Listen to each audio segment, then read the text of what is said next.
Mike. Bob, you got a copy of last week? Yeah. Man, $4. I knew there was a charge.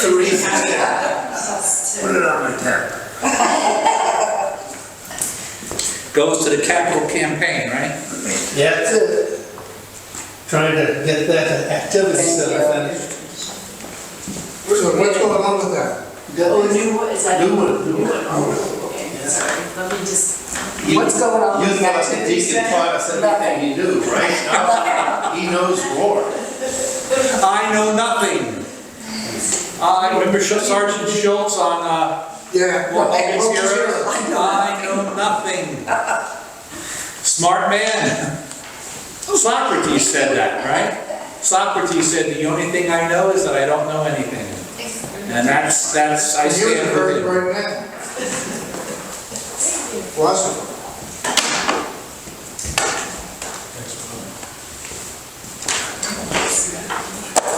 So before we start, and we'll open with a prayer, we're at the wind down kind of point in, I guess, Bob got the message from Anthony that I graduated, I'm not coming. I'll think about whether I want to come. After the Easter Vigil, this always happens every year. Things just kind of, So what we'll do is I'll plan to one way or another, by hook or by crook, I'll finish up authority in the church today. Next week will be the crown and glory of RCIA. Christy will teach us heresies. Oh, so we're gonna have a heresy party. We're gonna have a heresy. Yep. Before I forget, if you don't want to do it, let me know. Can you include Pelagianism? Well, next week, the one I was gonna pull out was the one I did last It's year. Gnosticism It was and Gnosticism. Arianism. Well, it starts out explaining what is heresy, so it kind of has that introduction. Okay. Like explaining heresy, apostasy, schism, so it sort of starts with that, and then it'll review Gnosticism and then Arianism. Okay. I think I may have done. If you have Pelagian, because that's the one that plagues us most in modern day. So maybe we can do that later in the summer. Really brush it up because I indicted Pope Francis to come. Andy, you were here last week. Good deal. Now, this is authority in the church. It's last week's handout. Who did not get one? Okay, I didn't get one. Okay. I got one, but The people with their hand raised played hooky last week. I thought I was halfway here. You got a spare one. So anyone else need authority in the church? After next week, we'll all be heretics, thanks to Christy. So maybe we'll take a short break and then figure out what we're going to do. Andy has suggested a study of the book of Revelation. Bob has suggested a study of Paul's theology of salvation, justification, whatever you want, whatever. What's that? Voting for I referendum. voted for it. Revelation. Revelation. What's Sunday? I am voting Revelation. Well, you take whatever time you need. So next week will be Christy. Then after that, we'll take, what do you think, a couple of weeks off, 2 weeks off? That would be perfect for me. And then, how, you want 4 classes for Revelation, you said? I think that it probably would take 4 classes to go through it. Okay. Because I don't want to rush through it. I'm sure there'll be a lot of questions. Do you have a book in mind? Do you want to use a book, or? Andy, my dad gave me some study guide that he did when he had a Revelation Bible study. I can bring it next week if you want. Michael Barber has a good book. It's getting a little bit old now, but Michael You have some Barber. books on Revelation? Oh, yeah, quite a few. Andy's gonna have a stack. I've got about 20 or 30 books. Okay. You're all set then. So if we want to do it formally, that we have a book to follow, that's entirely up to you. Okay, let me look into that and see what I can do. Now, if RE is over, we can do the meeting. If RE is over, we can go to the hall if we want. Can I ask you a question? Is there an opportunity to shift to Saturdays? And the reason I ask that question is, so just candidly and selfishly, we drive about an hour plus to get here. And so, like last time we went to Epiphany for Mass so I could get confession, right? And when we come here on Sundays, I can't get a confession. confession. If I can get it all done, that's good, but I'm just wondering, could we maybe for, if, love the idea of going forward, but maybe we could shift to Saturday for a period of Yeah, time? I think that's up, whatever you all want to do. That wouldn't go for me. Okay. It's up to, I mean, I'm at your service, so whatever you want. Yeah, you're busy Saturdays. What's I that? can do Saturday or Sunday, it's not. I'm doing Christie, how about you? You need to be home with Jamie. Well, Saturday evenings, maybe, but it would be lunchtime. Because I just gotten used to doing Sundays. Don't do it on our account, I was just asking the question, is there an opportunity or not? Yeah, I mean, you drive an hour to get here as well. I'm good with Saturday, I don't have a problem with it, and Get you out of yard work. it would be fine, because I drive an hour too, and it really So do I. doesn't matter. I'm not sure what I'd want on Saturday, I mean, I could do it, Saturday per se is not a problem, just wondering when, because normally, I would prefer to do it, to start early, like at 9 o'clock, but I'm not really, really wedded or fixated on that, except that I just generally like to get things started and get things done early. Sure. An early riser, but, if we did it like, in the afternoon, then we could always, if we wanted to as a group, add dinner from time to time, go out and have a nice meal after our class. So that would be a nice option possibly. Yeah, my thought was, I'm used to doing weekly confession, and so that's where I just want to make, if I can get confession in mass as well as instruction, but I understand, I wouldn't necessarily. Well, there's I'm confession asking- Saturday. Confession. Right, that's what I'm saying, do that Confession Saturday. 4:30 on Saturday? Yes. So if mass is at 5, right? Yes. So backing it up, we would really have to look at probably having class between 2 and 4, something like Yeah, that. it's early, is the problem. Okay. And then if we had class from 2 to 4, then that would allow people to go to confession and then go to mass after that if they wanted to. So it would be, that would be efficient from a scheduling point of view. And I don't have any problem with any of that either. But it's up to, Why don't we just do it the old-fashioned way, Bob? Maybe you could, to the larger text message group, send out a poll, let people vote, and, let the mob rule. True democracy is mob rule, right? We're not a mob, we're a bunch. Thank you, I was just asking the question of optionality to see. Yeah, no, that's fine. We always did this on Sundays because of the large geographical region that this parish serves. Many people drive from faraway places to come here, and also a lot of older people would tend to say, well, I can't drive at night, I can't see at night, and all that sort of thing comes up, so that's why we've always done it at this time. This is far away, don't start a rumor about this, but some people have been asking for a third Mass on Sunday, because the 11:30, you'll notice, is getting rather full. 7:30 is not. So there's a couple of options. Somebody said, why don't we have a 9:30 Mass? So we'll have 7:30, 9:30, 11:30. That will throw a bit of a monkey wrench into what we do.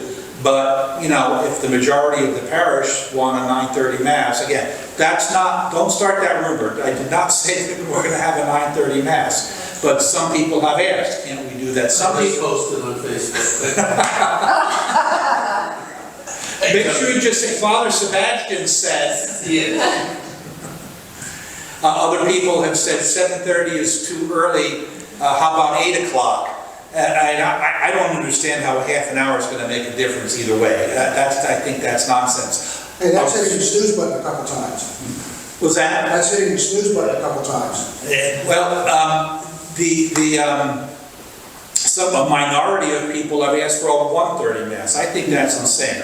Nobody's going to come to a 1:30 Mass. 8:30 and 11:30 would work. Exactly, I think you exactly. should consider doing a youth mass on Sunday evening. Well, there's, And let the youth run it, like they can do the music, Kim's daughter plays the piano, and they can do the readings and let them kind of run it. I think it would be cool to. That would be nice, That would be Like at 5 nice. o'clock, youth mass, whatever. yeah, a lot of places have that. That would be really nice. Hopefully, no electric guitars or drums, right? No, but you could still put some, structure around. Yeah. Or with this class. But like all the readers could be the youth, and. Oh, yeah. Sacristans, everything, all They the. can kind of run it, and make it their own.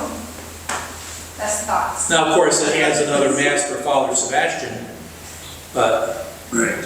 How does he feel about that? we'd have to ask him how. I mean, if, I know how he feels about this, it's come up in other occasions. If you could get a good number of people attending, he would not object at all. But what he would have a problem with is if he has the mass and 6 people come, he's going to say, why are we doing this, He could, if the youth are interested in the idea, he could give them time to plan it and let them try it out. And Test run. not promise it, but do like a test run, and Yeah. see how it goes. And we could start it like just monthly maybe or something to see how that went. First Sunday, last Sunday of the month, have a 6 p.m. whatever youth mass and see what kind of turnout we get. He would go along with it if there were a good turnout. Invite other churches too to that. That's right. Well, other churches have their own evening mass. Everybody locally You has. gotta go to Gainesville to go to a Sunday evening mass. Yeah. So that would be nice, Richard, And like if Epiphany, maybe they get to meet more people their age too. Yeah, I don't know if Epiphany has an evening mass. No, we do not. No. And it would be nice to meet more people that Now, age. St. Augustine has Sunday evening, 5:30, 7:30. Holy Faith has 6 p.m., But that's more for who doesn't go. Yeah. Christy's talking about the youth. Right. Well, it helps them, meet other people their age, and they Right. feel comfortable, and the youth like to go when they have other people like them They do. there. It would be nice too if we had a whatever 5 o'clock Sunday evening mass, and then in the hall some sort of potluck where they could eat and socialize, a youth group Yeah, activity. because you're having it around dinner I time. mean, you talk to Kim about it, she might like that. Yeah, Or possibly for this, getting back to this class, maybe for this summer, if we did it on Saturday, maybe we could have like a casual potluck too. well, Everybody just brings something light and. at our old parish we used to do that, RCIA. people bring in a slow cooker with chili or something, or whatever, and that's always fun to do. So let's Bob, you could do a survey Yep. of, and the stewardship committee is also working on a parish survey for broader questions about these sorts of things, what we do and when we do it, and do you like what we do you not like what we do, sort of thing. So it's on the agenda to do. I think right now there are other things that are probably higher priority in the parish, but we need to start working soon on that survey.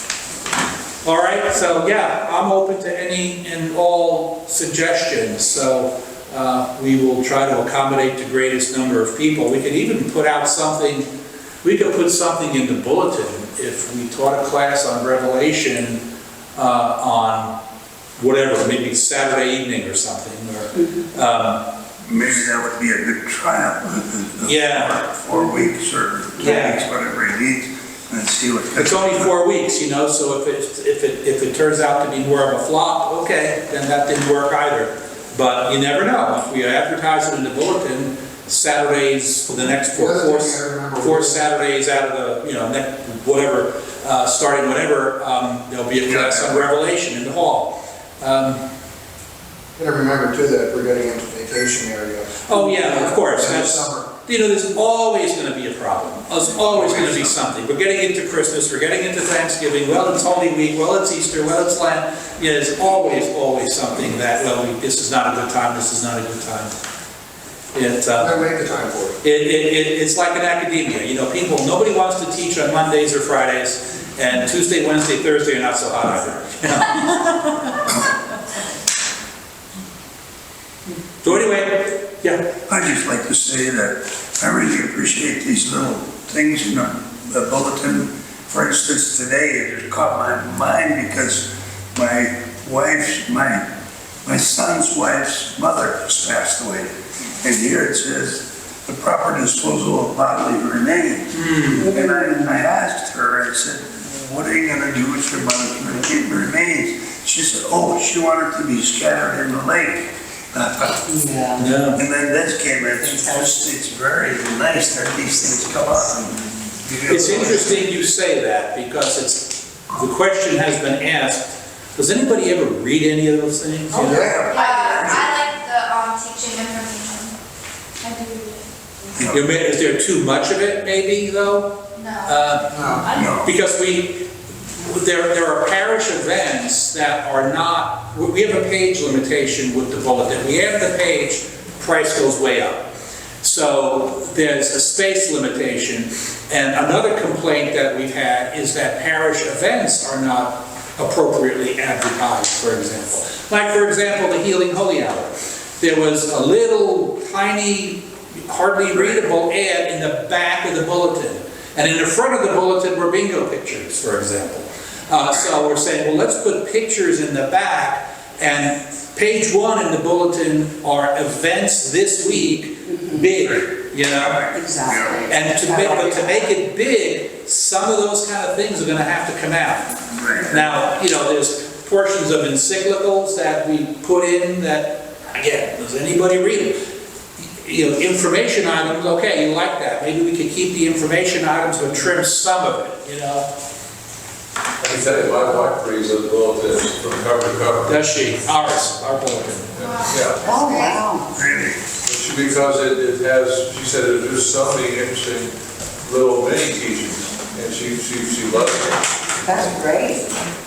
Both church bulletins, parish bulletins, mainly social things like, this is coming up, that's coming up, and so The fish it's fry. not really a teaching mechanism. She said, I really like your bulletin. Okay. Wow. So the first thing she asked when I get home is, where's the bulletin? Aww. See, I'm supposed to meet with Patrice, who does the bulletin, meet with her tomorrow and talk about restructuring the bulletin. But now, this is kind of getting a new spin on how we restructure the bulletin, so. I think the only thing I would suggest is that there's a way to visually help people catch their eyes on things, because, if you're a person who reads everything, when I graduated from law school, it was a group of guys, and we were in some main auditorium or whatever, and there was a piece of paper on the floor, just random paper on the floor. I guess it was left from the morning's graduation of some other class or nursing school or something. And my friend, his first thing he did, he picked it up and started reading it from cover to cover.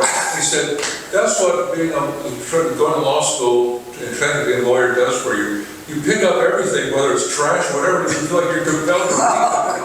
And so, some people will read everything from cover to cover. Some people will go, and unless there's something that catches their eye. And whether you have a catchy title or you have a border or something that gives you in about it. A lot of people don't necessarily, I guess their eyes kind of glaze over when they look at the whole book. Right. We hand out quite a lot of them, and we usually run out. We have, it's again dictated by the printing cut, 300, we print 300. Okay. I think I've heard comments that RCIA has gotten the short shrift on a lot of things. There are a lot of pictures that didn't go in, even though Bob would send in a lot of pictures and they wouldn't make it, but we really want to look at that. Focus on parish events, not outside events, and then focus on things happening that week. Not pictures of events that happened last week. That doesn't really do any, it's nice, okay, put it in the back, But the other thing I used to get the bulletins by email, and then I would read it, and then, save money on printing, and then I forwarded it to my wife, and I said, forwarded her that she would look on her phone and read it, or go to her office and look at it on the computer. But I would be just as happy and prefer to have it by email, and I think there's a lot of people who would prefer that. But there's also a lot of people that could tell you who wouldn't. I try to work as virtually as I can. Yeah, no, this is an older parish. I touched paper one time. Yeah, it's an older parish. A lot of people don't want to go near a computer. Well, there could maybe be an option, sign up for bulletin, email. Right. Yeah. You know, you could have Do an it both. option, sort of like with the I'm envelopes. just thinking about saving money. Right. Well, we do that now. Well, we did. I haven't seen it in a while. I would normally get, it disappeared, and I don't know why that happened. I have to look into that. You used to automatically get an email copy of the bulletin. Every Thursday afternoon. Not anymore. Since we got a webmaster, it disappeared. Ever since we got a media expert, it's gone away. Yeah, don't get me started on that.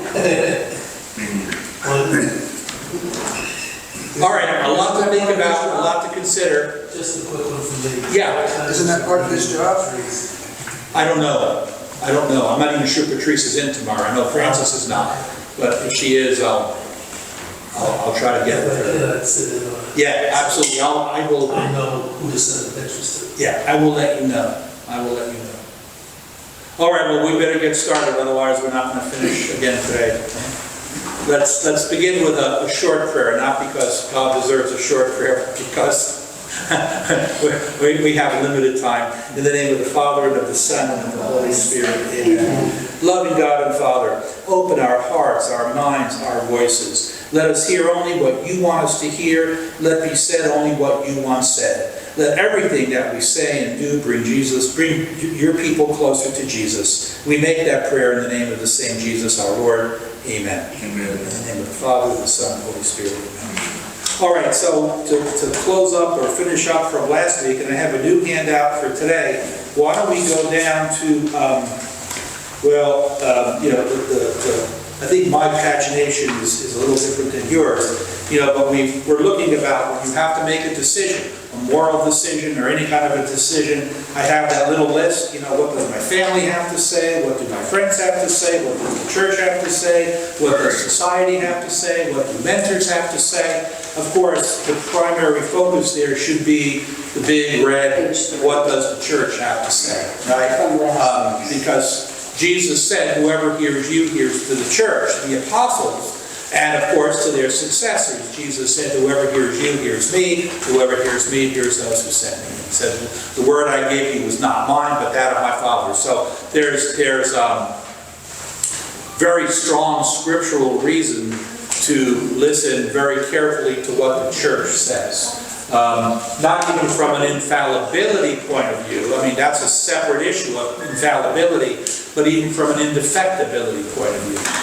Even people who question infallibility will admit that unless Jesus established an indefectible church, it doesn't make any sense, right? If error can creep in somehow, something is very wrong somewhere. So we hold that the church can speak not just indefectibly, but infallibly. Indefectibly would be included as a part of an infallible charism. And I don't know if I said it here, and on the new handout I said to myself, what's wrong with me? Always remember, when the church teaches, it's on faith and morals. Remember those two words, faith and morals. Not on science, not on history, not on... Now, of course, the problem is science, it impacts what we do, but the morality is what we do. It's so we'll get to all of that. And I think where we left off last time, and I started to rush through it, and that's where Carol suggested don't do it. Take your time, and let's just continue it next week. Is we looked at levels of church teaching. And I think I mentioned, I think the most operative statement is the one that on the handout that Andy sent us, right? That we passed out. And if you look online on the last statement, or one of the last statements on the back that I highlighted on the online version, is that reading and analyzing church documents takes considerable practice, even for the most seasoned theologian. So don't think that after last week and today, you'll say, okay, got this down, now I know what to do. Very often I look at things and I'm very confused about where it fits into the big picture, but at the same time, that's what Jesus wanted us to do. He wanted us to use our minds, our intellects, to understand what's being said, what's being taught. That's this one. That's that one, yeah. Who did not get this one? It's at home. You know, the slack was over here. The slackers over there. I always remember about 15 Killing us. just before. I think, we left off last I was, So we went over the different levels there, with dogma being the highest level of church teaching. here's what I figured. Page I Is that this one? I don't know. The one just before, yeah, is that it? Which one? No, the thing above the triangle. Oh, with the triangle? Page 5. Okay. Yeah, mine here is page 6. I made my the font smaller on your handout to say page I think for us it's 4, 4, okay. the bottom of 4. So, levels of church teaching, dogma is the highest level of teaching. Dogma means as revealed by God. Okay, we're going to look at examples of these. And as it says, the believer makes an act of faith, trusting that this teaching is revealed by God. Okay, that's what dogma means. If you look at that triangle below it, and the picture below it, that is even out of proportion. You know, dogma tends to be the, yeah. Sorry, I already have a question. I had a gentleman tell me that there's like no official list from the church. Oh, that's not true. Sorry. That's not true. And I was like, I don't know. I was like, and I had that list that you had given me. That's the 200. It's Yeah. And I was like, well, actually, here's a list, and I gave it to him, and he was like, that's not true. And then I was like, I don't know what to say to this after Then, that. you know, that's going to be the standoff between you and them. They're going to say, well, this is not true, you know. Yeah, it is, you know. And I was like, well, here you go. Yeah, And I was like, exactly. and I'm not even crazy, because I read through them. Yeah. God is, you know, one. We believe in the Holy Trinity. There are clear, I mean, what we profess in the creed is dogma. I believe in God, you know.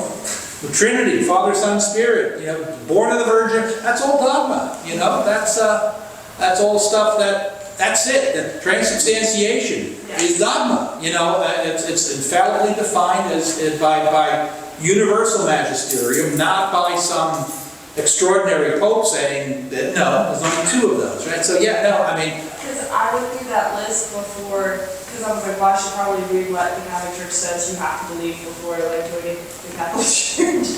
So I had gone through that list, so then he told me that there was no official list, so I was like, I'm pretty sure. no, there is, yeah, there And is. then he told me I was wrong, so. No, that's an easy way to end the No matter story. what you say, you're wrong. Yeah, That's true. there's a point where you just have to let it go.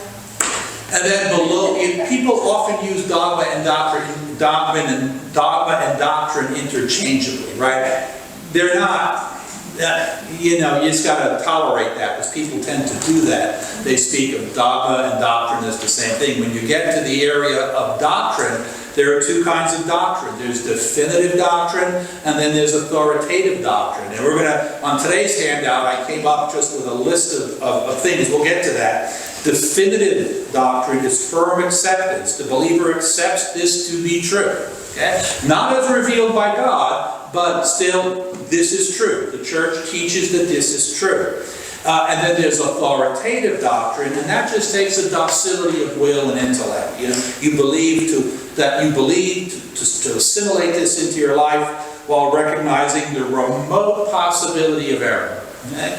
And again, we'll get to examples of this. And then the big category that is provisional applications, church disciplines, that's conscientious obedience. Why don't we eat meat on Fridays during Lent? Did God say that in the Bible? No. Did the church definitively say it is wrong to eat meat on Fridays? No. It's a discipline the church imposes on us, right? That's why we don't eat meat on Fridays during Lent, or why we didn't eat meat on Fridays ever before, you know, in fact, if you go years back. And the believer obeys the spirit of any church law, as long as it doesn't lead to sin. People always want to be like, you know, the sarcastic people, because now you can eat meat on Fridays if it's not in Lent, right? And people will say, well, what about all the people who went to hell because they ate meat on Fridays in Lent before it was allowed that you could do that? And I always answer them, it was never a sin to eat meat on a Friday in Lent. That's ridiculous. Eating meat is not a sin. Disobedience to the church always was and still is a sin. So if anybody, I don't know who goes to hell. That's above my pay grade, right? But if anybody goes to hell, it's not because they ate meat on Friday, it's because they were disobedient to the church. Right? And so keep that triangle in mind, that dogmas are the little tiny tip. The problem we face today is people are always trying to bubble things up to a higher level, you know, their favorite little pet peeve topics, you know. So they want to dress it up in all sorts of infallible dogma. Did we get to the exercise of the three types of the magisterial teaching? What we normally encounter is what you see in that other little table there below the triangle. Ordinary magisterium. Did we get to that last week? I don't remember. Yes. We did, okay. So, if the head of this church, and what's our church? What church do we belong to? The Church of? Church of Jesus Christ. No, specifically, well, that's a different, those are Mormons or something. No. What church do we belong to? The Diocese of St. Augustine. Well, not the Church of St. Augustine, right? It's an error when someone says he is the bishop of the Diocese of St. Augustine. No, he is the bishop of St. Augustine. The church establishes a geographical seat for the authority of that bishop. Bishop comes from episcopoi, right? Overseer. He's the one that's overseeing this designated region of the Church of St. Augustine. The bishop is the boss here. The buck stops with him. The only time it goes above that is if he goes off the deep end. You know, if he says, you know what? I found a divine alligator. He was speaking to me, and he's giving me all these... No. Then, you know, Rome, we have a problem here. You know, he is the chief liturgist. The job of a bishop is the munera, as it's called, the threefold: teach, govern, sanctify. And the buck stops with him. What he says goes. But he falls under the category, his teaching falls under ordinary magisterium. It is not, he cannot speak infallibly. He can't say something has been revealed by God, or this, you know, he does not have the charism to do that. There's a grouping of bishops. That's typically what's called a synod, right? A local gathering of bishops to decide what do we do about the shortage of priests in the Amazon, or something like that. And they can come up with, every synod produces some sort of document. What they say is non-infallible. The Bishop of Rome, and this is a big one, he's allowed to have an opinion just like the rest of us can have an opinion, right? His opinion, when he gives an interview on an airplane on his trip back to the Vatican with reporters, and he you know, gives all of his thoughts, those are not magisterial teachings. Those are not infallible teachings. Those are just he's the Pope. You respect what he has to say. It's not just any old Joe given the opinion, but that's not an infallible teaching. We next go into what is known as not ordinary, but extraordinary. Extra meaning out of, right? Out of the ordinary. The College of Bishops, when they meet in an ecumenical council, for example, and give like the Second Vatican Council. Now, the Second Vatican Council was unique among them all, that it didn't have any, didn't put out canons, so to speak, you know, a list of, but previous councils did, right? The Vatican II was what, the 21st? The previous 20 did. When a statement is issued by an ecumenical council that's agreed upon by all the bishops of the world, that's infallible. That's extraordinary magisterium. Also, just like the President of the United States could issue an executive order, the Pope could issue an executive order and give, as he did in those two instances that we spoke about, the Immaculate Conception and the Assumption. He could issue a statement, and we'll look at the documents. I think we actually started to look at the documents last week, right? And claim this is revealed by God, and that's part of extraordinary magisterium. Again, the Pope just can't say, oh, by the way, remember what I said 2 weeks ago? That was infallible. No, he has to, say what I'm about to say. Hear up, everybody, because I'm about to teach infallibly. Okay, you all got that? Okay, here's now what I said.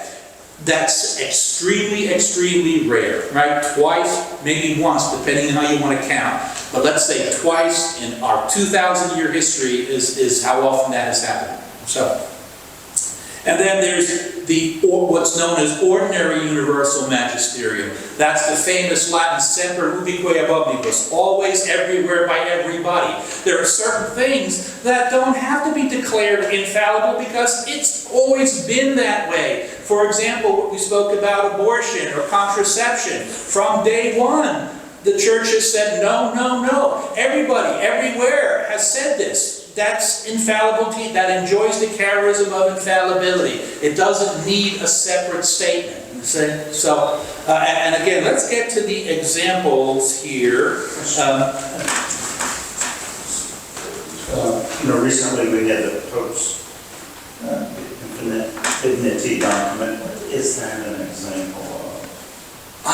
Where I don't know that anybody is quite sure yet where that will fall. It was issued as an apostolic letter. I didn't hear the question. The infinite dignity document that came out a couple of weeks ago. There's still a lot of discussion going on about that. Andy, do you know, what was that, an apostolic letter? What was that infinite dignity? It was referred to as exhortation. Exhortation, okay. Even within a document like that, you have to pick apart individual statements and see what's said. The one about communion for divorced and remarried, what was the name of that document again? That was about 5-7 years ago. It was in a footnote. You can't, and they were saying you can't get magisterial teaching in a footnote to a document. And yet that's where the controversial comment was given. But they're considered, but is it considered doctrine? We don't know. We just don't know yet. And you have to look at it in the larger context. Let's get to these examples. One example is capital punishment. Because that's again, in this infinite dignity, the Pope has said, absolutely never, nowhere, ever, capital punishment is allowed. He said it's an affront of human dignity. You cannot do it. So, where does it put it?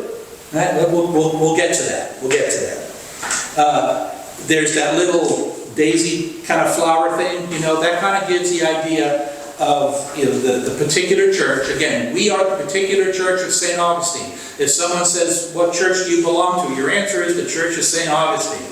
Then what parish do you go to? That's St. Madeleine, okay? But your Church of St. Augustine. And you see how the bishop is the head of that church. And you see how all the bishops, they all overlap, right? They're all kind of the Venn diagram. I don't know how to draw this. This diagram actually came out of that book by Gallardi that I mentioned at the beginning. They all overlap with each other, and they all overlap with the Bishop of Rome. And it's only when someone breaks that unity, tries to jump out of the Venn diagram, that other things have to kick in and say, we got a problem, we got to try to fix that. For what it's worth, again, Andy's handout talks about each of those categories. Again, on the online version, in each one of those, I went through and gave a yellow highlight as to what sentence in all that you should pay attention to. So if you have Andy's handout from last week, papal bulls. Again, what a choice of name, huh? I'm going to issue bull now, but it comes from the Latin bulla, which is that lead seal or some such thing. That's where this is an old word that didn't have the connotations it does today, right? A papal bull represents one of the oldest and most solemn forms of papal documents. Right? And then I have second on my list is encyclical. That's third on this list. An encyclical carries significant doctrinal weight and are often considered authoritative sources of Catholic teaching. And then apostolic constitutions. Apostolic constitutions are considered binding doctrinal or even dogmatic statements, okay? Depending on what it's talking about. And what's nice about that handout, it has, Laudato Si is the one I was referring to with divorced and remarried Catholics. Apostolic exhortations does not contain dogmatic definitions. It is not considered legislative. Apostolic letters. They are often used for administrative purposes in the church and are not considered legislative. Motu proprio, I like to call that the executive order. Do not set out new doctrines, but rather further explain doctrines that are already considered binding on the conscience of Catholics. Okay? And it goes on there. It talks about decretal letters and addresses and allocutions and all sorts of other things, rescripts, on and on and on, apostolic briefs. There's lots and lots of categories. Again, the most important statement in this document is on that last page, where it says what I said at the beginning: reading and analyzing papal documents takes considerable practice, even for the most seasoned theologian.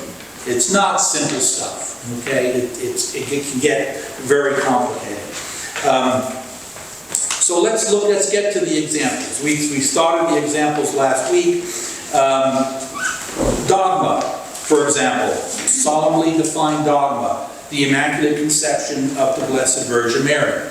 Now this is just a little snippet from a much larger document, but look carefully at the words. Accordingly, by the you have it in color on yours, right?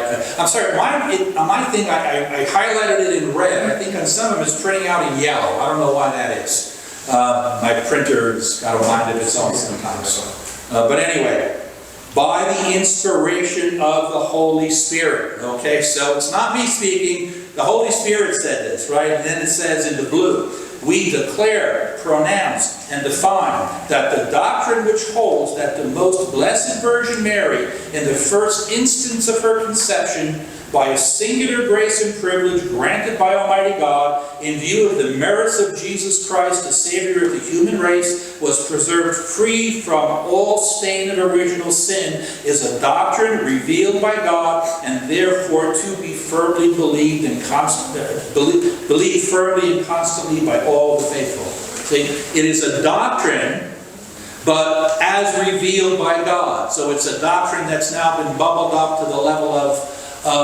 dogma. Revealed by God is what dogma means. And you're going to get sarcastic people. I've heard it very often, because this came out, you see, in 1854. They're going to say, you Catholics, you didn't believe that until 1854, you know. You think you're... No. We always believed it. We all, from day one, at least as soon as we started to think about such things, from the first century, we believed in the Immaculate Conception of the Virgin Mary, period, end of story.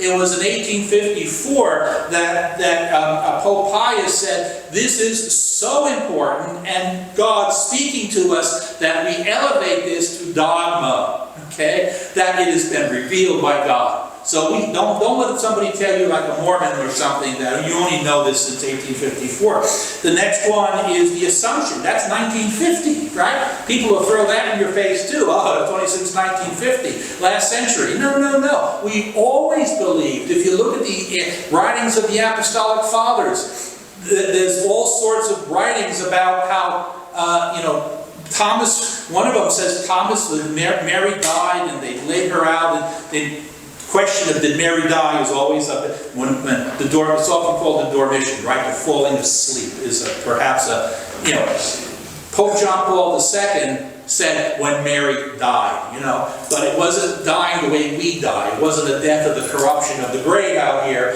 It was a death that God intended Adam and Eve to die, assuming Adam and Eve died. It's a passage from this life to the next that God intended until we screwed it up, right? So what does he say? We pronounce, declare, and define it to be a divinely revealed dogma. He uses the word dogma in this one, that the Immaculate Mother of God, the ever Virgin Mary, having completed the course of her earthly life, was assumed body and soul into heavenly glory.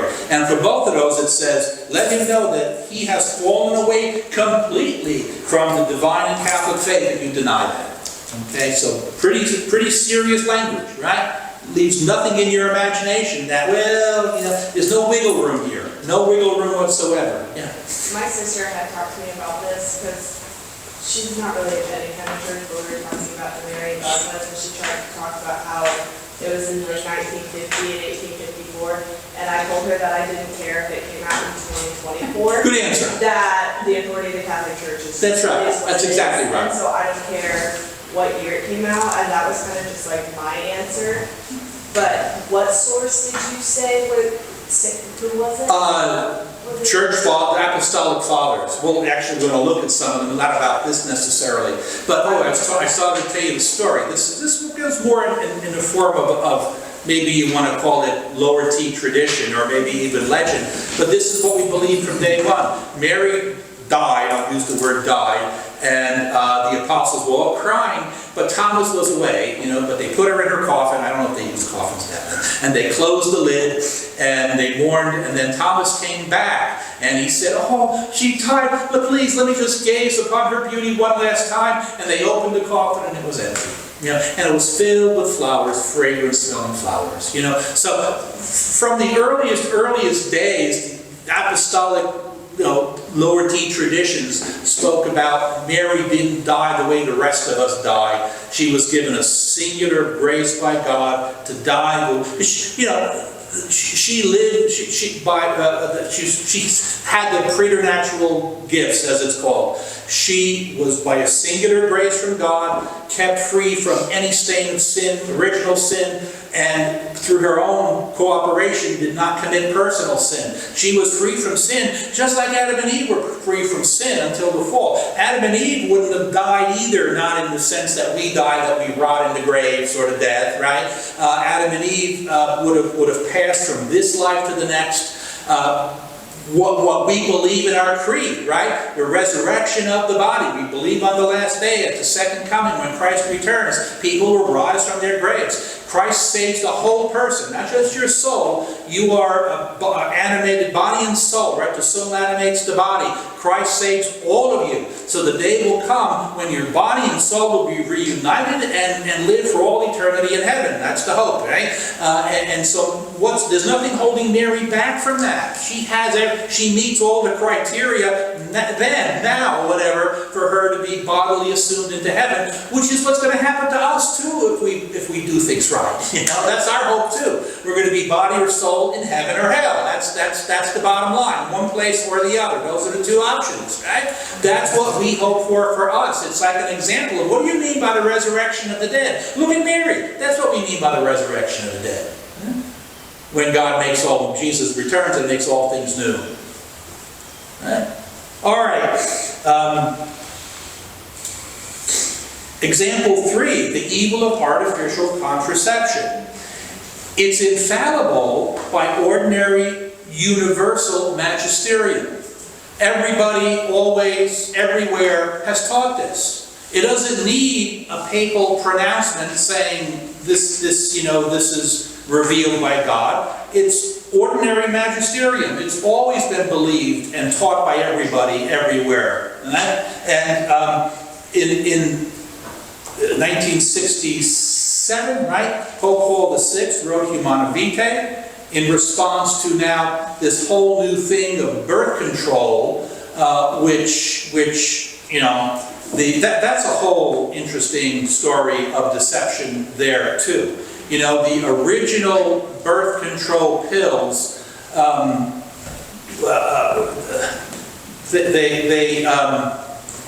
they weren't progesterone based like the ones we have today are. They prevented ovulation, right? But the pharmaceutical companies did test marketing. I think they did test marketing in Puerto Rico. And women were dropping like flies from strokes and blood clots. And the FDA said, no way are you going to get approval for this. Women are dying. Come on, you've got to be kidding me. So, those were estrogen-based contraceptives. But the pharmaceutical companies knew there was money in their hills, and they were not about to let go of this. So they developed the progesterone-based contraception, which is what you have now, which doesn't prevent the woman from ovulating, but it makes the lining of her womb to which the fertilized embryo attaches unable to attach, because it gets its nutrients from attaching to the womb, right? And so basically a fertilized embryo, a baby, it starves to death. You starve the baby to death in the mother's womb. That's thou shalt not murder, right? That's a commandment. I mean, isn't that simple? But that's what you do. That's why they call those progesterone-based contraceptions today abortifacient. Because they could, if you're not ovulating, you're not going to get pregnant, and they're not, they're not going to do anything. If you are ovulating and you could get pregnant, you're starving the baby to death in the womb. Anybody want to agree that that's a good thing to do? I was surprised. I learned for the first time last night when a commercial came on that birth control pills are now being sold over the counter without a prescription, without a doctor looking at you, without a doctor determining based on your blood pressure, this, that, and anything else, whether there's a risk involved. And anytime you have over-the-counter medications, people are going to self-medicate, and they're probably going to self-medicate in a way that, well, one is good, two is better, and it's going to inevitably lead to problems, but the FDA has approved over-the-counter birth control pills. We go to Publix, and it's proliferation of green-wise. People want pesticide-free and hormone-free, this free, that free, of green foods. That's what we'll spend a lot of money to get all that kind of stuff, cage-free, high omega-3 eggs and whatever, right? We never put this horrible stuff in our bodies, but yet we'll pop these pills that changes our physiology, makes a woman's womb inhospitable. That makes sense, And as far as the earliest reference to contraception and abortion is in a document called the Didache Apostolorum, the teaching, that's Greek for the teaching of the apostles, or sometimes it's called the teaching of the 12. It comes from the second half of the first century. Right? That's at the time when the apostles were still alive, and the people they interacted in were still alive. Where did the apostles learn what they learned? They learned it from Jesus himself in those 40 days after his resurrection. Right? He spilled his guts for the most part, as much as he could, to his apostles, teaching them, and so before he ascends into heaven, he says, okay, now go make disciples, go teach baptize and teach them what I just taught you. Right? That's the roots of this, right? That's pretty significant roots. And what does the Didache say? I have a little picture of a fragment of it there in Greek, right? You shall not practice birth control. You shall not murder a child by abortion, nor kill what is begotten. If you want to see the source for that, I have the link there, and I think Bob has posted this online, so that link should be active.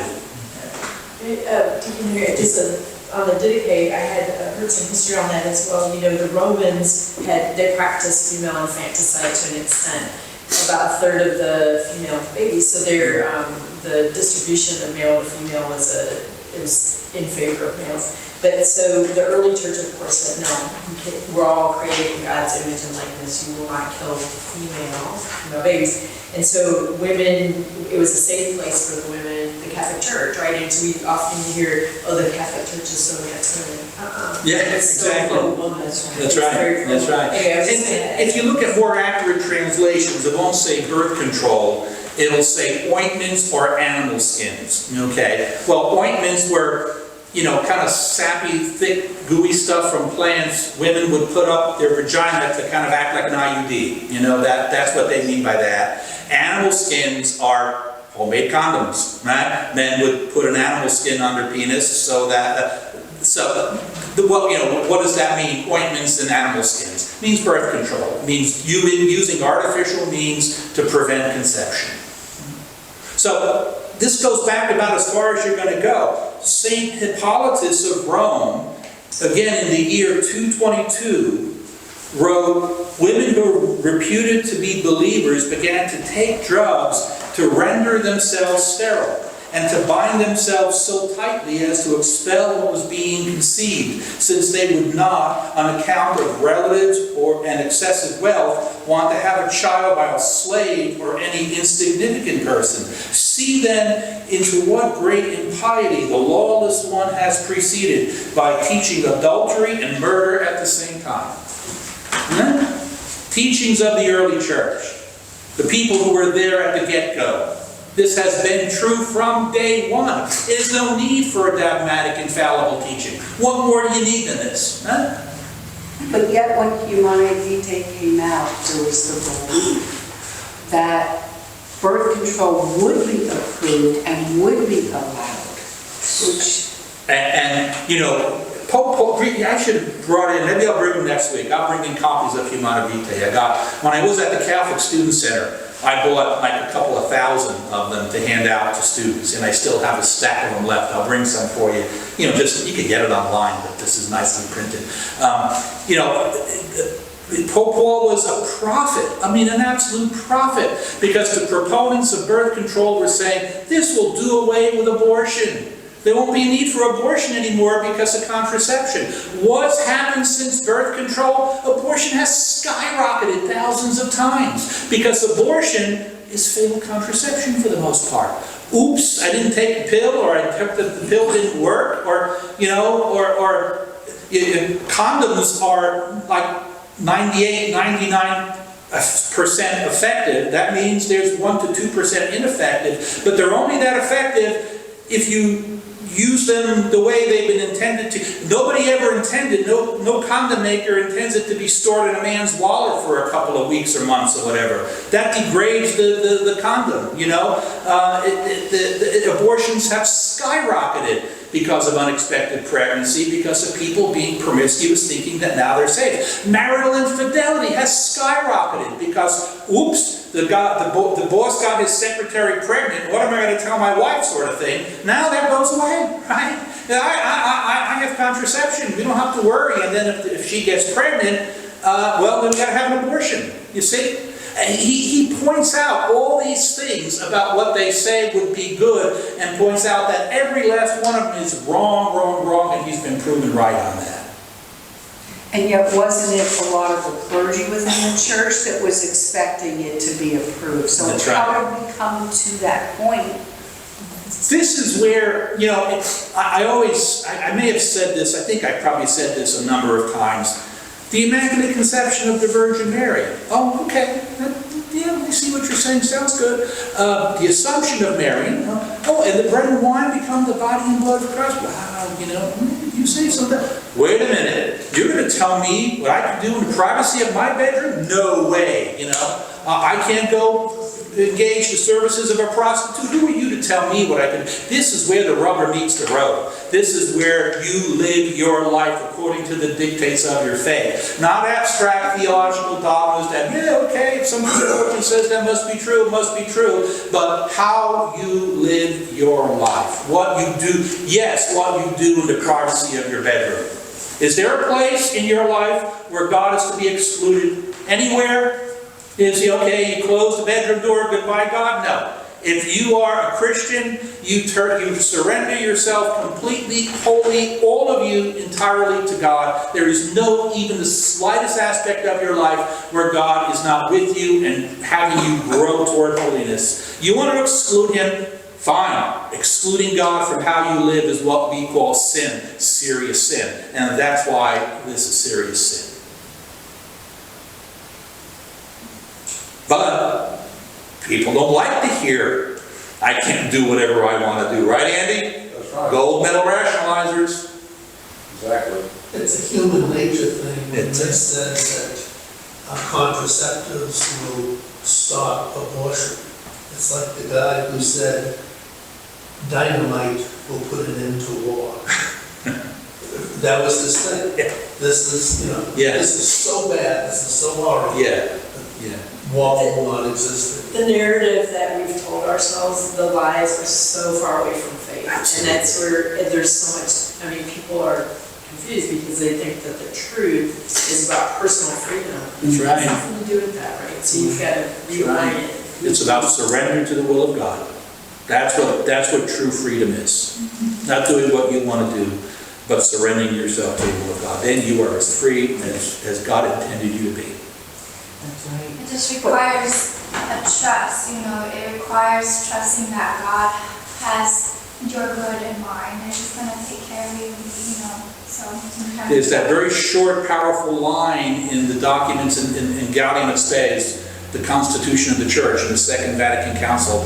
And if you do the research, it was Pope John Paul II, then Cardinal Wojtyla that put that in. That beautiful line, it is only in the sincere gift of self that man can find himself. Sincere gift of self, meaning doing it not because the church says you ought to, or because the Bible says you ought to, or because God says you ought to, but because you want to do it. You freely want to give of yourself to others for no other reason than it is the right thing to do. It says you have achieved at that point the pinnacle of existence of human being.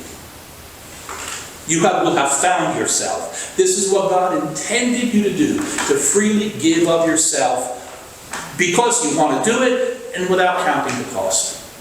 Well, why this is so important too, what we're learning here, is I think a lot of women, and probably men too, were led to believe, even through confession, that it was okay to use birth control. And so they thought, okay, the priest is saying it's okay, it must be okay. But the church didn't say that. I once, this goes back quite a few years, when I was at St. Augustine, and I had a baptism. I baptized a baby right after Mass. And one woman that was always there, she got up and left. And she came to me afterwards, after the baptism was over. She was crying her eyes out. And she said, I was pregnant, and a priest told me, this is a horrible situation you're in. You should have an abortion. And I had that abortion. And I have not been able to look at a baby again without bursting into tears. No, there's somebody who's opened himself up to the forgiveness of God. Right? But this is the kind of garbage that you were hearing even among priests back then. So we need to know what the church We need teaches. to know what the church teaches.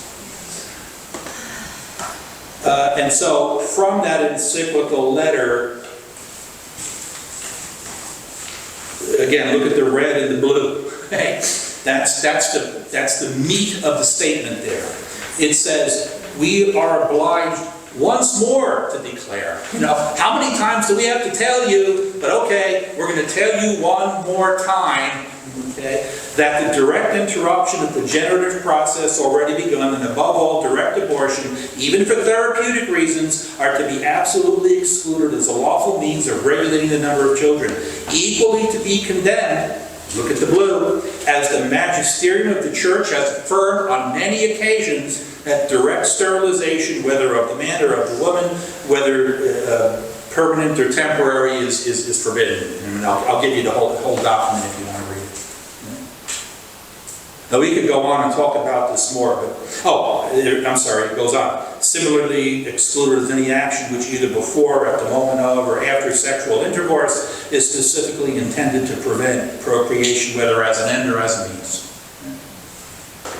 Well, in other words, so the man withdrawing from the woman during intercourse so as not to, let his sperm get into her, that sort of whatever.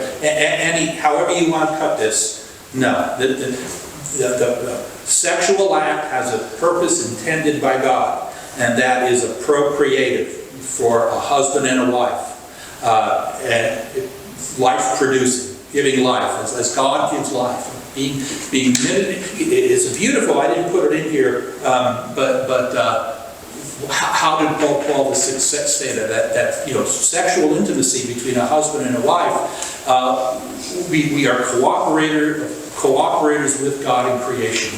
Words to that, beautifully written. Imagine that, cooperators with God in creation. God uses the husband and the wife in the procreative process to create new life. The whole problem with homosexual sex, right? They say, well, we love each other. It's not love. It can't be love. It's dead. If somebody says to you, what is homosexuality, if it's not love, you say, I tell you what it is. It's selfish masturbative lust. That's all it is. It's a dead end. It goes nowhere. It leads to nothing. It's dead. It is dead. And it also usually leads to other sorts of genital diseases and so forth. I mean, it's complete contradiction to what God intended. But, you know, you say that more publicly than this, you wind up losing your job or getting expelled from school or... Fourth example, well, we could go on with this, as you can tell. Ordination of women to the priesthood. That's an example of definitive doctrine. Okay?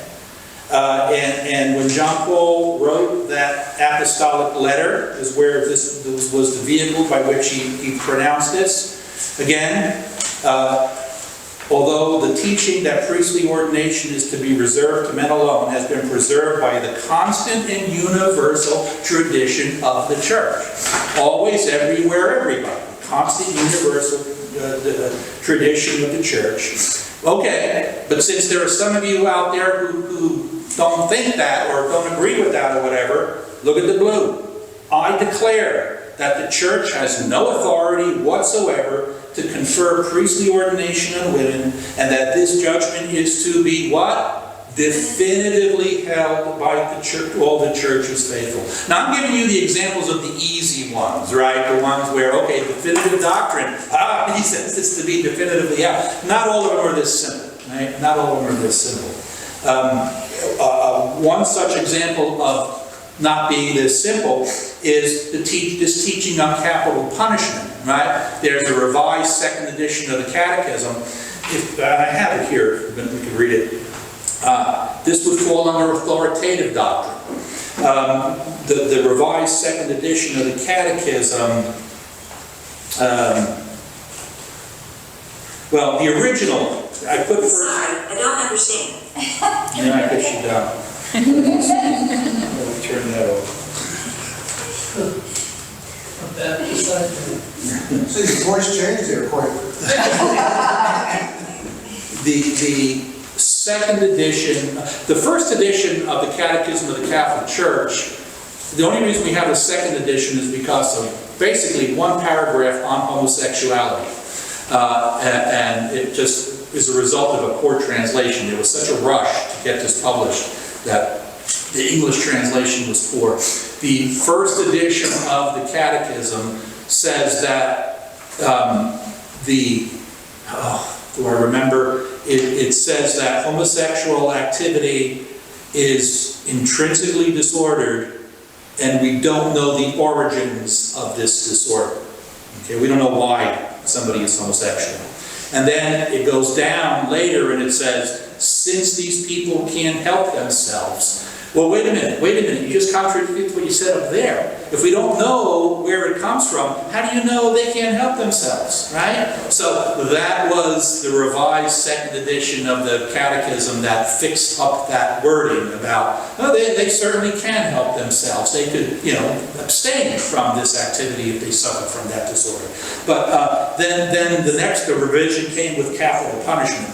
Originally, here we go again with this Siri nonsense. No, don't go taking pictures. I don't want to take a picture of it.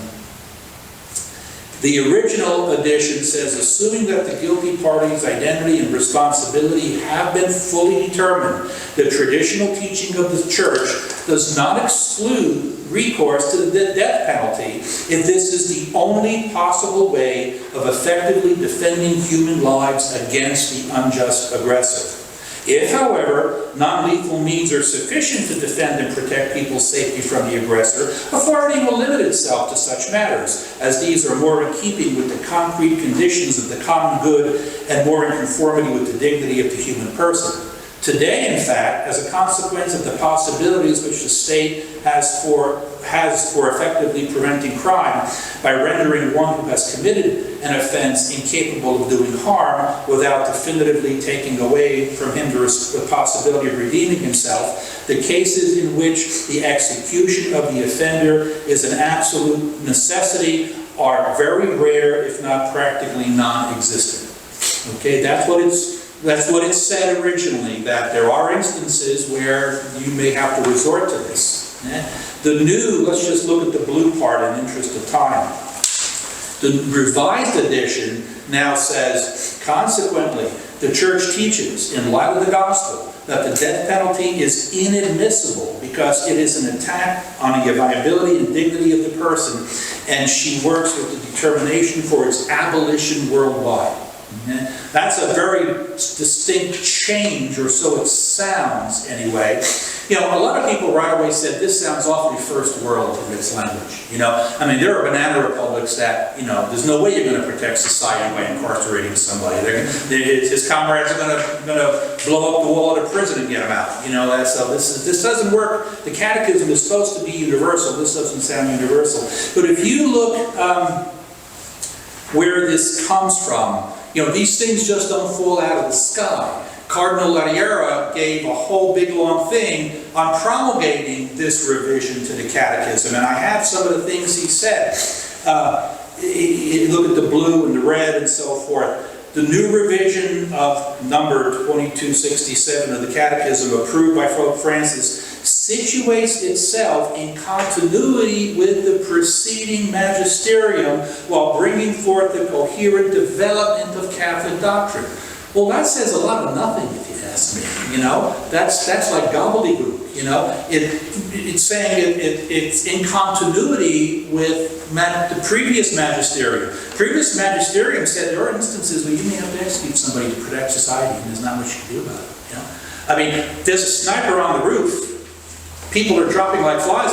Of course, a cop has to be able to take the shot and kill him. That's capital punishment. You know, immediate and non-stop. What's he going to not kill him because it's violate his human dignity? What about the human dignity of the people dropping like flies that he's shooting? You know. Then it goes on to say, all of this shows, the paragraph number 8 there of his promulgation document. All of this shows that the new formulation of number 2267 of the Catechism expresses an authentic development of doctrine that is not in contradiction with the prior teaching of the magisterium.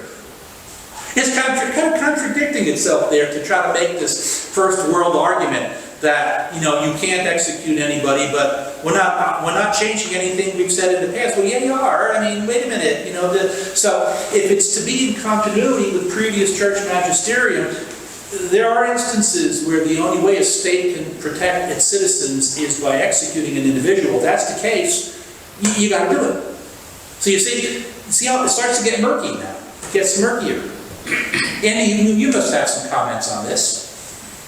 Such as? I don't know. You deal with this on a more where the rubber meets the road level. Well, from the scriptural point of view, there is certainly no prohibition, no teaching that would prohibit or bar capital punishment, and it has been recognized by virtually every culture, every group, all throughout church history as a proportional and appropriate punishment for certain crimes, for rape of children, for murder, and so forth.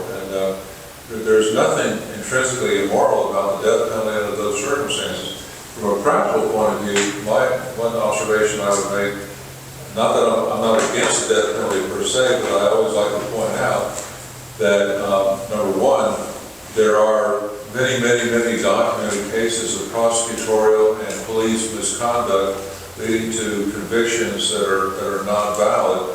The Project Innocence project, the work they've done through DNA testing has resulted in many sentences being set aside and people being released from prison, and states having to pay compensation for wrongfully incarcerating people. And so you have that issue, and the other issue is the expense. You know, you have it's far more expensive to try to put someone to death than it is to just incarcerate them for life. It's almost 3 or 4 to 1. And you think, well, how could that be? Well, there are special proceedings, special security, anytime one is brought to court.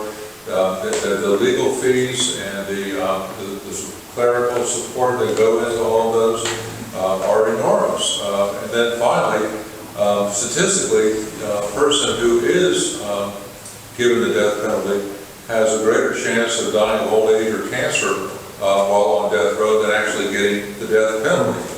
And so from that point of view, you wonder about the efficacy of the death penalty. The death penalty, in my opinion, is appropriate because it is the only proportional response to a heinous act. And number two, it is the only punishment that would satisfy the people who lost a loved one. And you always have to worry in society, and we're getting close to it today, where if people perceive the law to be two-tiered, they perceive people getting away with murder, then people lose respect for the law. And the death penalty is the ultimate way of dealing with that. People say, well, it's not a deterrent. People have been killing each other from time immemorial. And that's certainly true. But that person won't be doing it anymore. And so I think that it's a popular notion that has taken root, like a lot of popular notions in the church.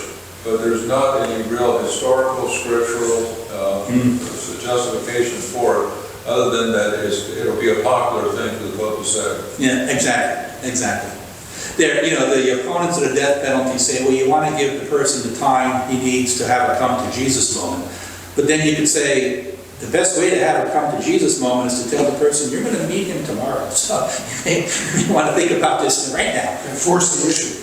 And I think I read a book one time by a priest who started trying to collect, similar experiences with other priests, but he said that the work of the Holy Spirit the night before the death penalty is being imposed is incredible. And you may say, well, I have no sympathy for that person. But that person is nevertheless a being created in the image and now distorted likeness of God.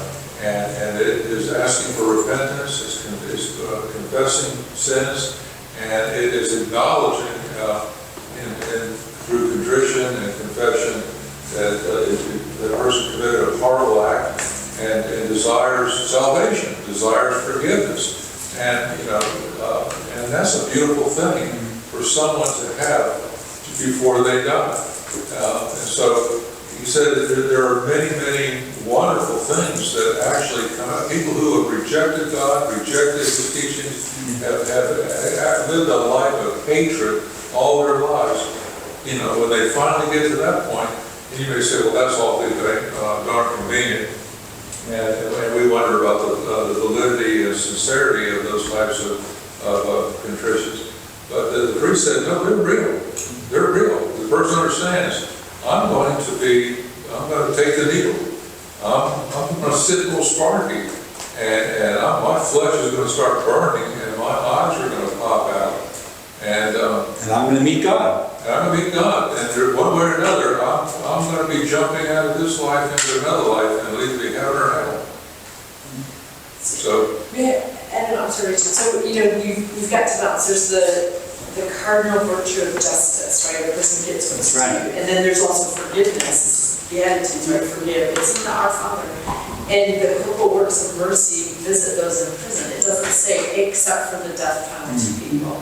The 10 Commandments, do not kill. Well, there's no order to the commandments. Do not divorce as equal on equal footing as you, right? So when I'm no better or worse than someone who's killed somebody, right? We're all sinners. That's right. And so it's really murky.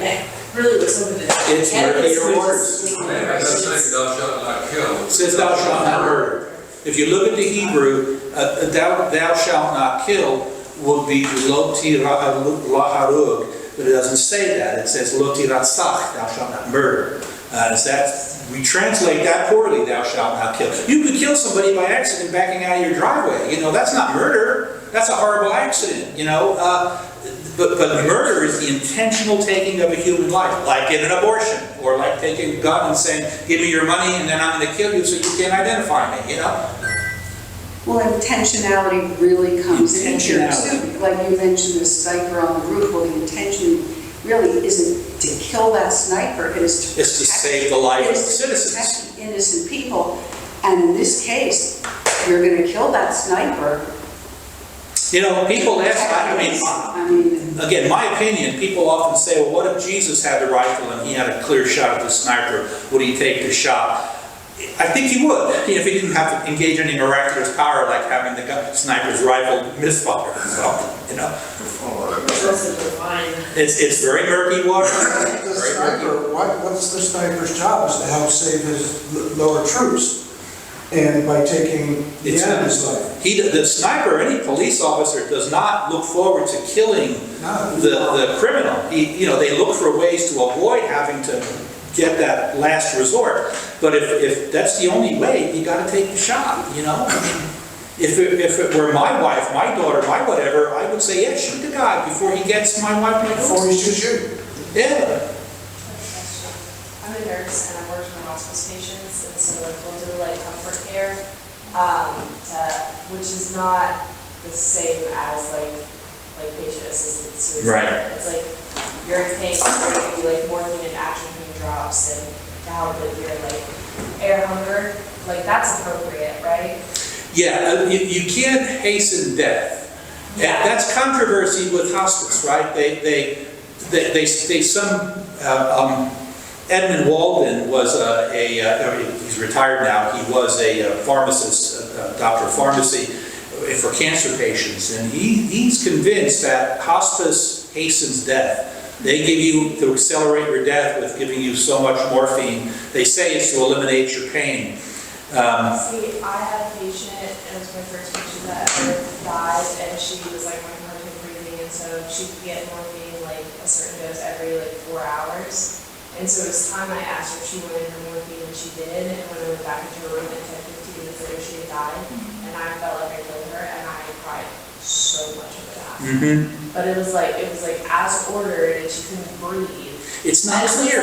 It's not clear. Justify. That's on the new handout. Medical technologies. They're being bombarded with new medical technologies, and where the church just can't. Say, okay, this was okay, this is not okay, this is okay. It's not so simple.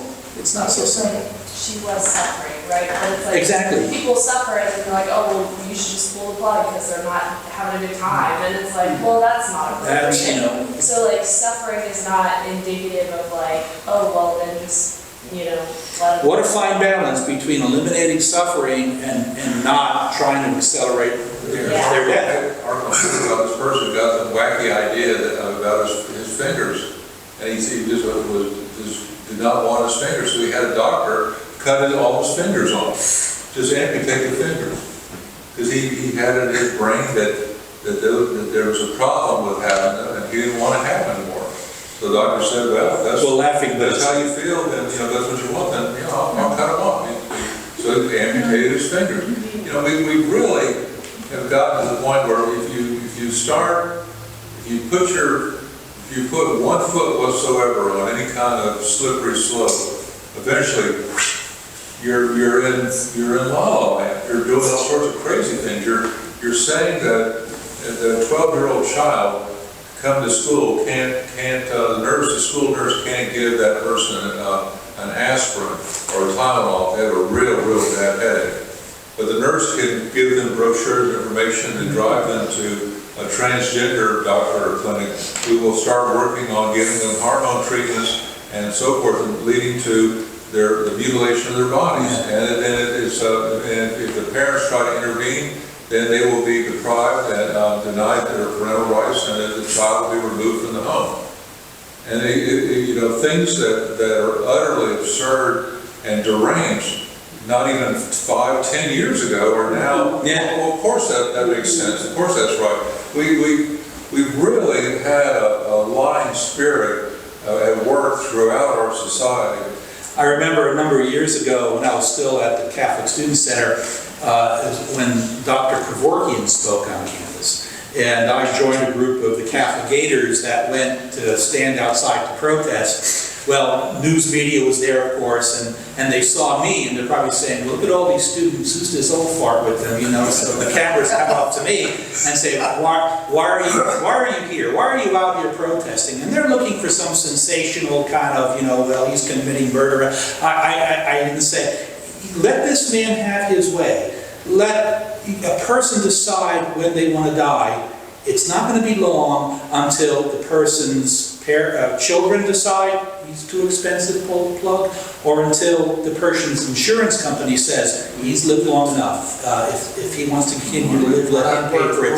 Do you want to live in a world like that? That never made it to TV. They never heard that. Well, I don't remember which European country, but my husband told me that some preacher guy came to his church growing up, and that he and his dad was living in like Sweden or something like that, and they denied him dialysis, and he died and he was only like 60 years old. Too expensive. You know, you've lived long enough. Your insurance is paid enough. You want dialysis, you Well, pay they for it. have like free healthcare out there, but it's free, but they're like, oh, well, we're just gonna allocate that to like younger people and else. And he was like, and my husband didn't understand that dialysis is like an ongoing thing. He was like, because his mom basically made it sound like it to him as a kid that he just needed like one treatment and he would have been okay. And so I explained to him, I was like, that's not how that works. However, on dialysis, he would have lived much longer. I was like, if he was here, like you could just take him to a dialysis center. And so like, I don't know, healthcare is so different. Yeah, and there was one newer dictionary somebody pointed out to me. I should have bought a copy of it. In euthanasia, it gave the definition of euthanasia as a means of treatment to eliminate suffering. Yeah, so like Treatment. palliative care, so like we call it palliative care, and it's like, so where you just like forego, like if you're getting chemotherapy, it's like, okay, I'm not gonna treat my cancer. It's like, okay, that's fine.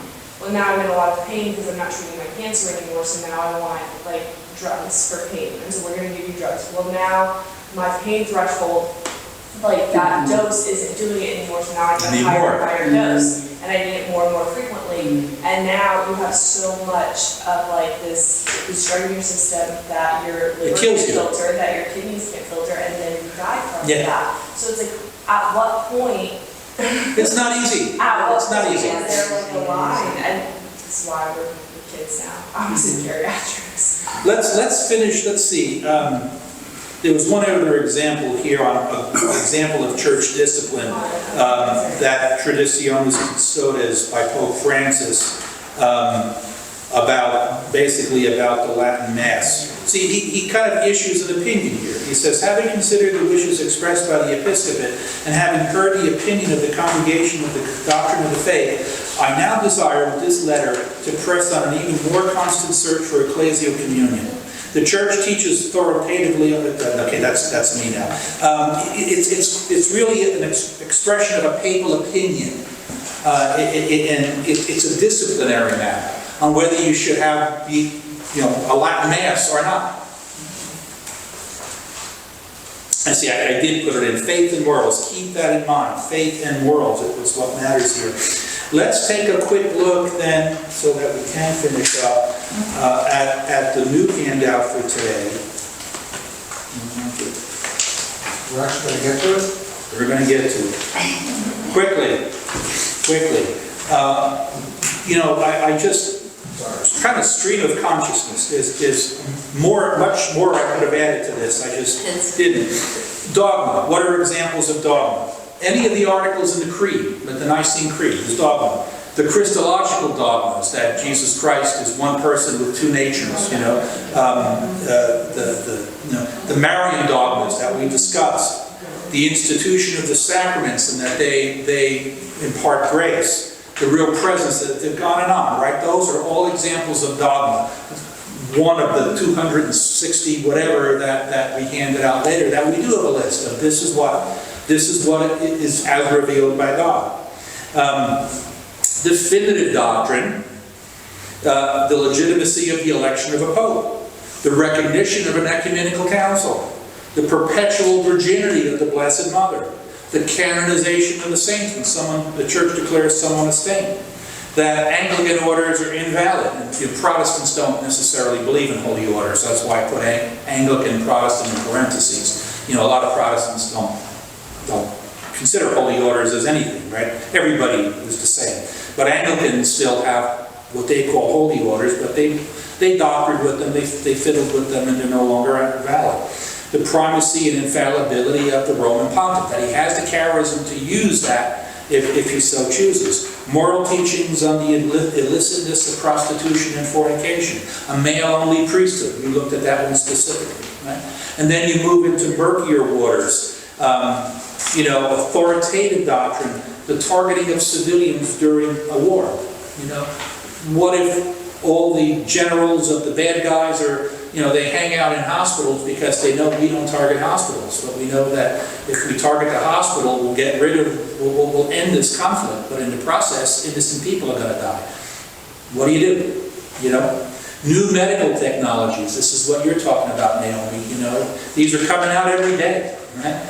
And the church doesn't, it takes time to look at the long-term consequences of this and what does it mean. New reproductive technologies. IVF has been condemned, yes, but there's all sorts of other reproductive technologies. Is this one okay? Or how about that one? How about that one? The treatment of prisoners, torture, If by torturing a prisoner you could extract information that could save thousands of people, should you not torture the person? Is it okay to torture the person? You see? One time obey. Well, yeah, but we're looking at it from a theological point of view. From a government point of view, they say, yeah, torture the guy, get the information out of him. But that doesn't mean it was the right thing to do. You have to look at it. Is it the right thing to do? I have a friend that he had a position in one of the intelligence agencies, and he said that he went through extensive training. He said, I was waterboarded several times. They would waterboard me. And he said, it's not a pleasant experience whatsoever, but mentally you tell yourself, I'm not going to drown from this. I'm going to feel like I'm drowning from this. Right. And it's very, very effective. And he said, you can extract information without causing permanent physical harm to someone. And now you may traumatize it a little bit, but are we worried that a terrorist going to set off a bomb, a car bomb, and kill women and children are really going to be traumatized? Yeah, exactly. And you can avoid that. And you said there are a lot of moral decisions. I think George Orwell said it best. The reason why we can sleep peacefully in our beds at night is that there are very strong, rough men who are willing to do violence on our behalf.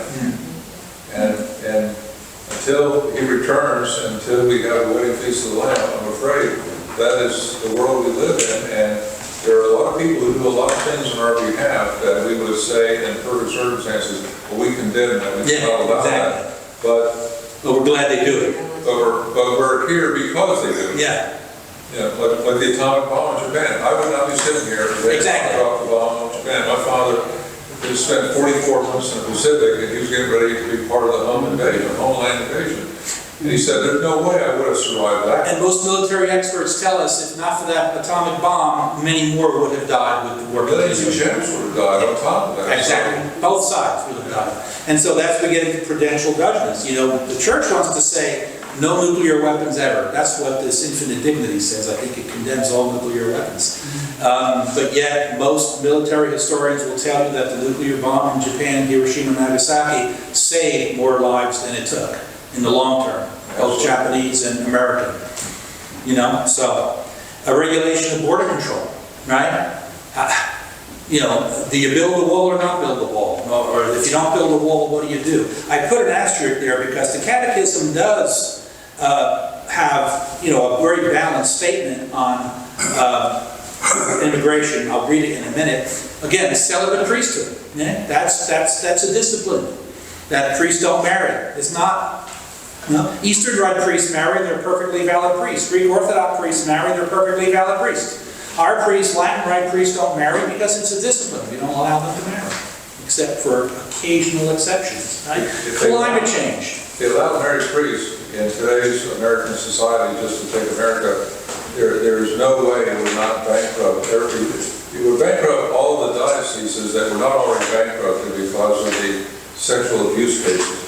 Because when a priest marries, you have children, and you have their parishes would have horrible times with their budget coming up with the money to support all that. The priest salaries and the whole structure right now is sort of precarious. And retired priests are at the mercy and grace of a lot of almsgiving and a lot of other things in church. So as a practical matter, I saw an economic analysis of it. There's just no way that can happen. I mean, putting aside discipline and just putting aside whatever spiritual basis for it, economically, it'd be a fiasco. You know, we point at Eastern Rite churches that have married priesthood, but those churches tend to be tiny, and very often, like in the Greek Orthodox Church, St. Elizabeth's in Gainesville, the priest has a job. Right. He's a priest on weekend, he's always a priest, but he's a priest only on weekends, and he also travels a lot to other communities that don't have a priest and gets a stipend. So he's working multiple jobs to support himself and his family. You know? So it's a married priesthood, yes, but it's a tiny congregation, and he needs to. The priest before him worked for Quick Prince. You know, that's how he supported himself. That's true too for the married priest in the Catholic Church. That's right. Came from the Anglican Church and they have children. Well, they have, most of them have jobs. That's right. Brian Ray is a priest in Gainesville, Catholic priest that was Anglican, but he's a professor at UF. That's how he pays mortgage. You know, how he pays the bills. I don't know how they do that. It's like if you're working and then somebody calls, why I need you to go to the hospital because somebody's dying and you need to do anointing of the sick. What do? You know, I guess you call another priest friend to help out. There's somebody on call for hospitals that, it's structured. It's there's at Shands, there's always somebody on call, somebody on a duty priest that, will be able to go. So you'd have to do it like that. So you said that there were Anglican priests that became Catholic, and then are they allowed to be Catholic priests? Yeah. Even with, Yeah. like, if they're married? Yeah. How does Yeah. that work? Again, this marriage, the celibate priesthood is a discipline. It can change with the stroke of a pen. I know it's a lowercase t tradition, and because John had asked me about that, he was like talking to me about how like in the Bible it's like, a pastor needs to have like control of his family, because if he doesn't have, a good home life with his kids, like how can he run a church? And I was like, well, to my understanding, it's a lowercase t tradition. And I was like, but when you think about it, like the priests, they move around different parishes. I said they take vows of chastity, poverty, and obedience. I said, and Well, that's only religious priests, and they wouldn't be married. These are diocesan priests we're talking well, about. that's what I was saying. I was to him because I didn't know all that part. I was like, I mean, how can you I was like, that would be uprooting your family to do things. And I was like, we have daily mass at church. So like, how can you be a father and a husband in your home and also be solely devoted to the church? Well, first off, how they could allow that, it's a man-made law, and a man-made law can be changed by man. Yes. That discipline means the church just decided this is how we're going to do it, and they have the ability to exempt somebody from doing it. But as far as how to be, there are plenty of men that before work go to daily mass. They're married with families. They're actually treasured because in parishes where they have like the 6 a.m. mass, they'll stick him with the 6 a.m. mass. He'll get up and give the 6 a.m. mass, and he'll go to work for Lockheed. There's a guy in Orlando, I know. He works at Lockheed Martin as an engineer, and he's also a priest. And he has the 6 o'clock mass, and the priests love it because the rest of them can sleep in. And then he goes to work. It's doable. It's got issues, but it's doable. I mean, our priests would have to start getting jobs because, Andy said, we couldn't afford, the orthodontics for the kids and all that sort of stuff, But Father Sebastian is an order. He's a member of a religious order, so he takes the vows of poverty, chastity, obedience. Father Merritt was a diocesan priest. He takes no vows. Really? He just promises celibacy to the bishop. It's a promise, not a vow. A promise is made before man, a vow is made before God. That's why your wedding vows are vows and not promises. That's confusing. You said I he doesn't heard take vows. He takes the vows of the sacrament. Well, there are no vows for holy orders, per se. I thought that in itself was a vow. No. It's just a sacrament like baptism or reconciliation. It's a sacrament that gets conferred.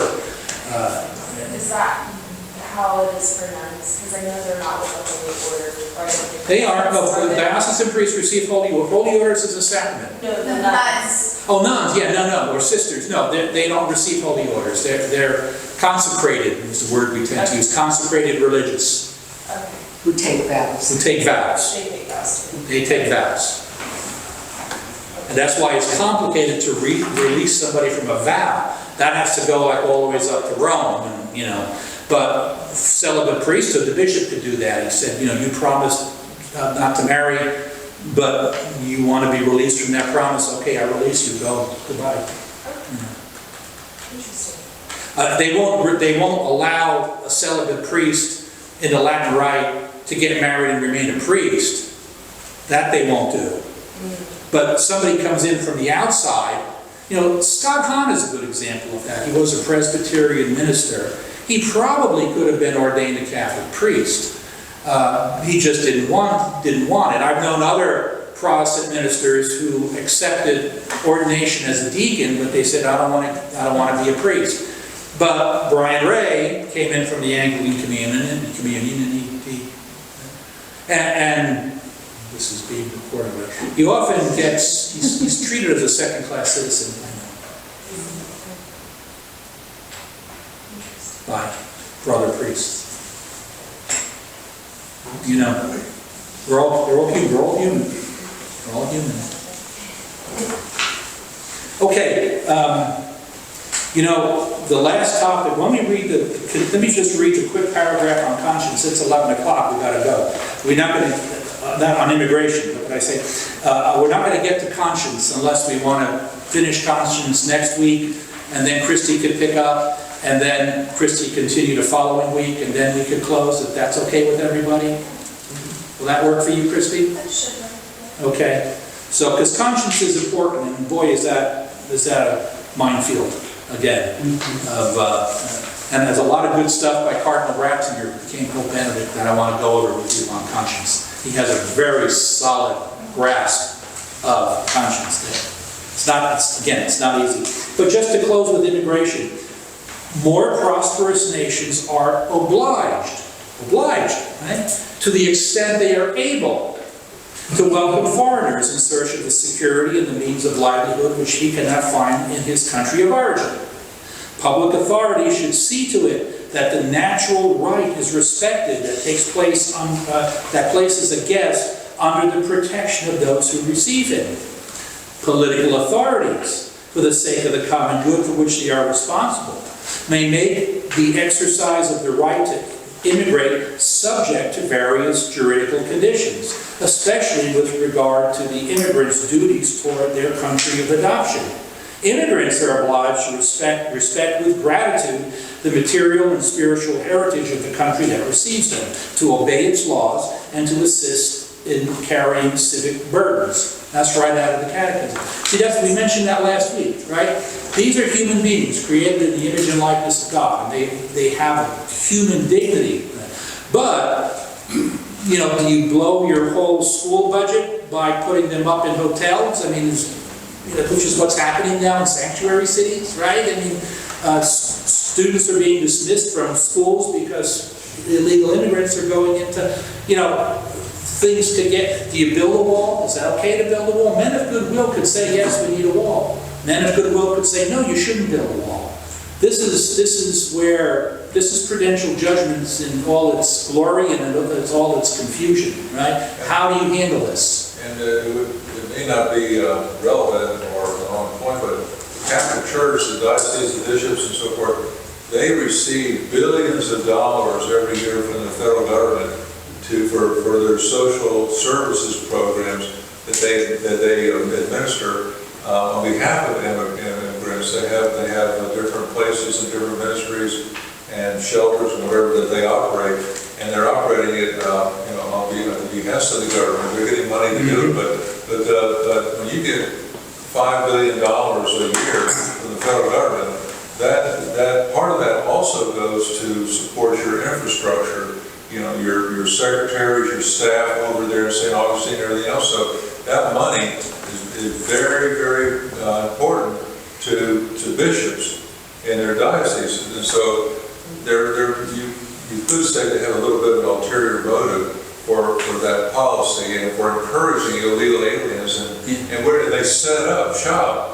In San Antonio and, you know, places along the border and everything. It's like putting up a, you know, welcome sign almost. One of my things I always do in this life is follow the money. Isn't that in the Bible somewhere, follow the money? But that answers a lot of questions, follow the money. Does it, like Bread of Life and Community Outreach, don't they receive some government funds? They get USDA Right. deliveries of like food that would be thrown away. They get frozen turkeys or something. Yeah, I don't think there's any kickback. St. Madeleine's is not making money off community outreach, I'll tell you that much. St. Madeleine, it's costing us money. Yeah, we're done for today. We'll finish with conscience next week, and then Christy, I'll promise I'll only go after time. And then we'll pick up with juicy heresies that will teach us. The 19th would be 2 Sundays. We do the next week be the 28th, and then the 5th and the 12th would be the Sundays that we skip the 19th. You choose when you want to start, and tell Bob, and Bob will let us all know. The only thing I bring your attention, of course, is that we start on the 19th. We have Memorial Day weekend, I think, coming up. That's probably not a good idea to meet on Memorial Day weekend. Right. People travel and vacation, families. So if we start the 19th, we'll be skipping Memorial Day. Okay, why don't we do that? All right. Glory be to the Father, and to the Son, and to the Holy Spirit, as it was in the beginning, is now, and ever shall be, world without end. Amen. In the name of the Father, and the Son, and the Holy Spirit. Amen. Thank you, everybody. Sorry. Can we leave this here and get them next week? No, just. Either